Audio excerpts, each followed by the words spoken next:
եւ երթևեկության կազմակերպման ոլորտում եւ ընդհանրապես Երևանի կառավարման մեջ փոփոխություն կլինի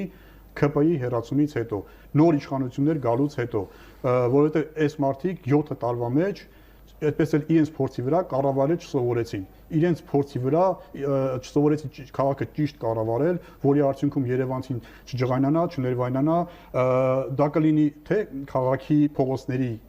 երթևեկությունը թեթևացնելը, դա կլինի թե տրանսպորտային համակարգը ընդհանրապես թարմացնելն ու, չգիտեմ, սկսած է տրանսպորտի սակագնի որոշելուց, վերջացրած կարմիր գծերով, ամբողջությամբ այս մարդիկ տապալել են, ինչ որ գներ են բարձրացրել, որ իրանք գիտեն, որ գին բարձրացնելով հարց ա լուծվելու, իրանք գիտեն գինը բարձրացրեցին, բյուջեն մեծացրեցին, դրանով հարց ա լուծվելու։ Ոչ, դրանով իրանք գրպաններն ա լուծվելու, բայց Երևանցու համար խնդիրը չի լուծվելու։ Երևանցու համար խնդիրը եղել է, հիմա էլ մնում է, վաղն էլ լինելու է, մնալու է, որովհետև նորից եմ ասում, գումարով չի, որ միայն գումարով չի, որ պետքա կարողանան ճիշտ կառավարեն, պետքա կարողանան օպտիմալ, ավելի